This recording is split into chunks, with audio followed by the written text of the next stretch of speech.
যে মানুষগুলো কমেন্ট করছে 16 তারিখে যখন দেশে এরকম যুদ্ধ, যখন একটা মানুষের সামনে এসে কথা বলতে পারে না, তখন পুলিশের গুলির মুখে আমি একটা কথা বলতেছিলাম এবং তখন আমাকে সবাই কুইন কুইন বলছিল। এখন তারাই আমাকে স্লাইড শেমিং করছে।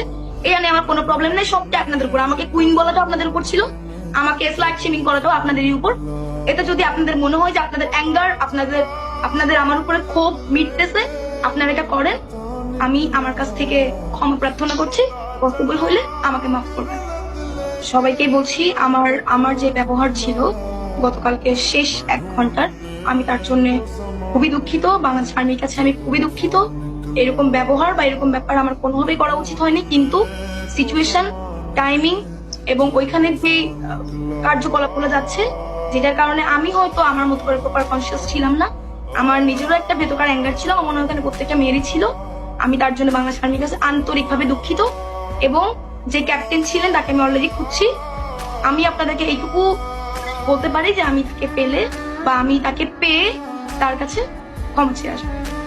এবং আরেকটা ব্যাপার, আমি আবারও বলি কি, দেখেন আমি কাজ করছি, আমি কাজ করবো এবং আমার ইচ্ছা আছে কাজ করার। আমার কি পোশাক, আমার মনে হয় আপনারা যদি আমাকে দেখেন, আমার কি পোশাক, আমার কি লাইফস্টাইল, এটা না দেখে আপনারা প্লিজ আমার কাজগুলোকে একটু দেখবেন বা চেষ্টা করবেন আমার কাজগুলোকে নিয়ে আমাকে ক্রিটিসাইজ করার।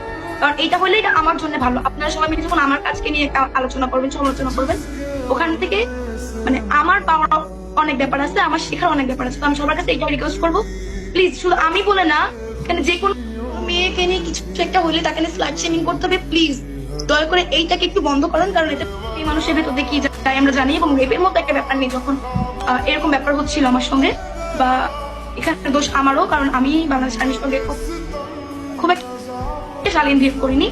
আমি তার জন্য সবার কাছে দুঃখিত। পসিবল হলে আমাকে সবাই মাফ করবেন। বাংলাদেশ সেনাবাহিনীর কাছে আমি দুঃখিত। বাংলাদেশ সেনাবাহিনীকে আমি বলতে চাই যে আমি আন্তরিকভাবে দুঃখিত আপনাদের কাছে।